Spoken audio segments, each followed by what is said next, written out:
आज हम बारिश हो रही थी। चाय की दुकान में विभूति और किशोरी चाय की चुस्की ले रहे थे। किशोरी, ऐसे बरसात के दिन आते ही मन बड़ा भारी हो जाता है, पता है। 2 साल पहले ऐसे ही एक बरसात के दिन में माँ हमें छोड़कर चली गई थी। माँ के बिना जीवन जैसे ठहर सा गया है। यही तो जिंदगी की सबसे कठिन सच्चाई है विभूति। चलो विभूति, ऐसे बरसाती दिन में तुम्हारा मन अच्छा करने का एक जबरदस्त तरीका मैंने ढूंढ लिया है। अरे क्या तरीका है, बताओ तो। अरे चलो तो समझ जाओगे। छाता लाए हो ना? बैठो बैठो। आसमान जैसे ही काला होने लगा था, समझ गया था कि आज तुम लोग आओगे। क्या बात है विभूति, आज माँ की बहुत याद आ रही है ना? ठाकुर मशाई, आपको कैसे?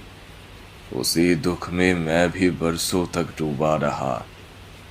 चारी के जन्म के बाद वो दुख कुछ कम तो हुआ, लेकिन पूरी तरह से कभी नहीं गया। अब सोचता हूँ कि बचपन में जो समय देश विदेश घूमने में बीता, अगर वो फिर से मिल जाता तो माँ के साथ थोड़ा समय बिता सकता था। लेकिन भाग्य को तो बदला नहीं जा सकता है ना। लेकिन कुछ मामलों में उल्टा भी हो सकता है। खैर, जब बात निकली ही है तो क्यों ना तुम्हें अपनी एक ऐसी ही घटना सुनाऊं। बहुत साल पहले की बात है। रघुरामपुर गांव के एक जमींदार के घर में एक निमंत्रण पर गया था मैं। उस समय मैं गांव में ही कुछ दिनों तक ठहरा हुआ था। जमींदार बाबू के बेटे की शादी थी। बड़ा धूमधाम आयोजन था। तारानाथ बाबू, मेरे बेटे और बहू को आशीर्वाद दीजिए कि ये हमेशा सुख शांति से रहे। जमींदार बाबू की बहू ने आकर मुझे प्रणाम किया। अजीब बात थी, उसका चेहरा देखते ही दिल के भीतर एक अजीब सी कसक उठी। कुछ चेहरे ऐसे होते हैं जिन्हें देखकर तूफान का आभास हो जाता है। उसके चेहरे में कोई कोमलता नहीं थी, बल्कि एक रूखापन था। सोचा शायद अभी अभी ससुराल आई है, इसीलिए ऐसा लग रहा है। उसके बाद कई साल बीत गए। फिर एक बार जीवन के चक्र में मैं रघुरामपुर पहुंचा। देखा गांव में शोक का साया है। सोचा जब आ ही गया हूं तो जमींदार बाबू से मिलकर ही लौटूं। भीतर ही भीतर एक दबा हुआ कौतूहल भी था।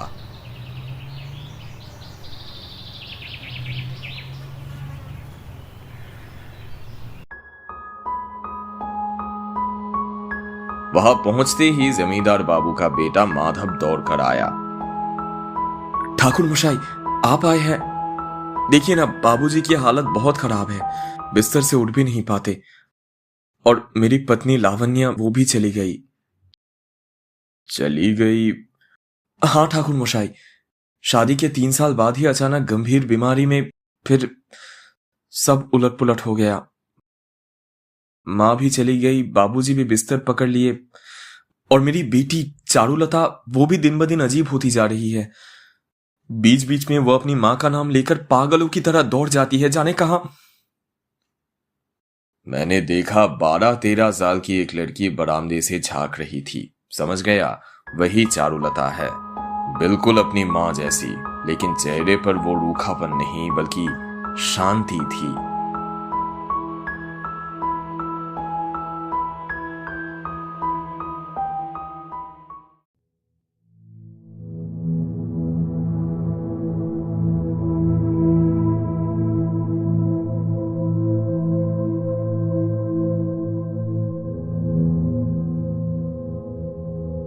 चारू बेटा, प्रणाम करो। ये तुम्हारे दादा ठाकुर के बहुत करीबी है। चारू ने कमरे की एक कोने की ओर देखा और अचानक तेज चीखने लगी। माँ, माँ, माँ, मैं आ रही हूँ। माँ, मुझे अपने साथ ले चलो। रुको, मत जाओ। माँ, माँ। चारू बेहोश होकर गिर पड़ी। ये पागल हो गई है क्या? माँ के जाने के बाद से कहती है कि माँ उसे लेने आती है। उस रात मैंने एक अजीब सपना देखा।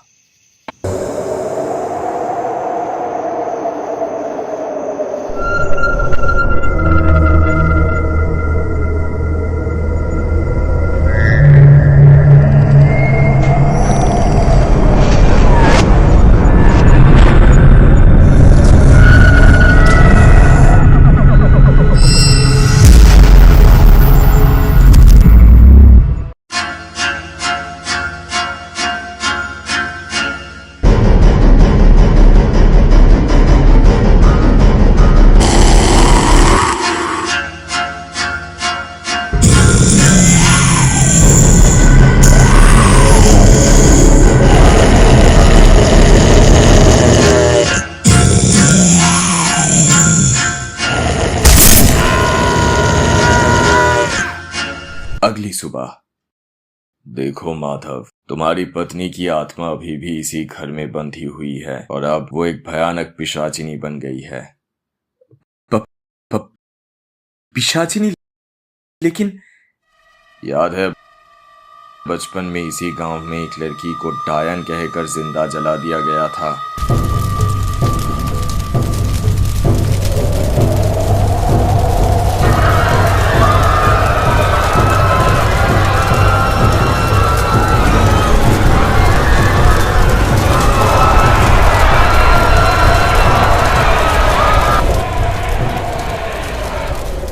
हाँ ठाकुर मशाई, सुना तो था उस घटना के बारे में, लेकिन इसका मेरी बेटी से क्या संबंध? उसी लड़की ने पुनर्जन्म लिया था प्रतिशोध के लिए, लेकिन जीवित रहते अपना प्रतिशोध पूरा नहीं कर सकी, इसीलिए मृत्यु के बाद तुम्हारी माँ का जाना, बेटी की पागलपन, सब उसी का काम है। लेकिन चारू तो उसकी अपनी बेटी है। प्रतिशोध की आग के सामने अपना पराया कुछ नहीं होता माधव। पिशाचिनी को रोकने के लिए हमें चारू की जरूरत होगी, लेकिन इसमें जान का खतरा है। खतरा तो वैसे भी है ठाकुर मशाई, मैं आप पर पूरा भरोसा करता हूँ। अच्छा, फिर पूजा के समय तुम लोग बाहर मत आना।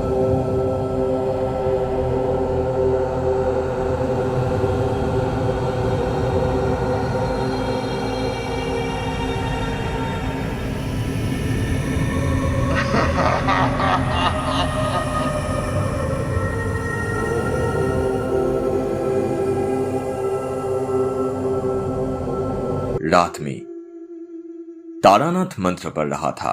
माधव दूर बैठा था। मंत्र के साथ एक कराहने की आवाज आई।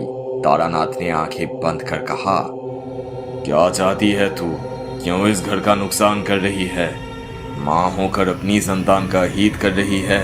छोड़ दे इन्हें, मैं तुझे मुक्ति दूंगा।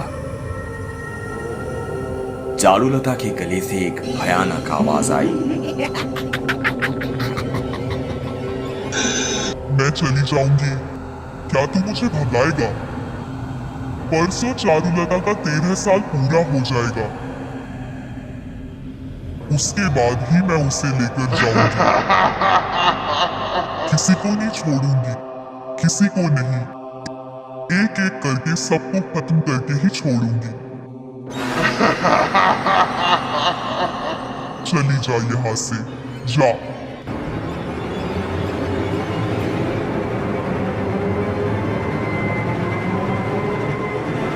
तारानाथ ने मंत्र संस्कारित राख चारुलता पर फेंका।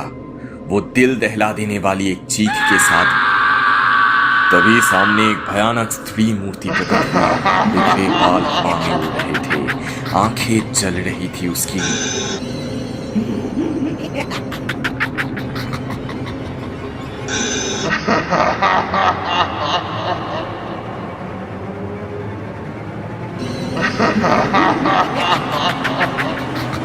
तू मेरा क्या करेगा? कुछ नहीं कर पाएगा, कुछ नहीं। देखेगा, देखेगा मैं क्या कर सकता हूँ।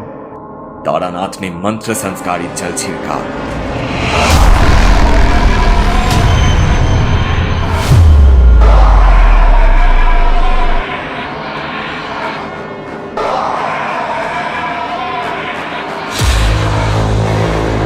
चारुलता बेटी, तुम्हें कहीं माँ दिखाई दे रही है?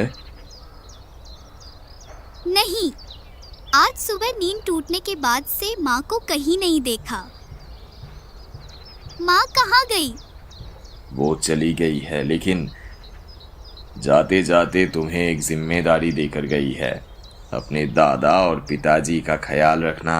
अच्छा ठाकुर मशाई, पिशाचिनी तो पहले ही माधव और हरिहरन को मार सकती थी, फिर उसने ऐसा किया क्यों नहीं? विभूति देखा तारानाथ खिड़की के बाहर देख रहे थे, शायद सुना ही नहीं। अच्छा ही हुआ, वरना अब तक बहस शुरू हो जाती।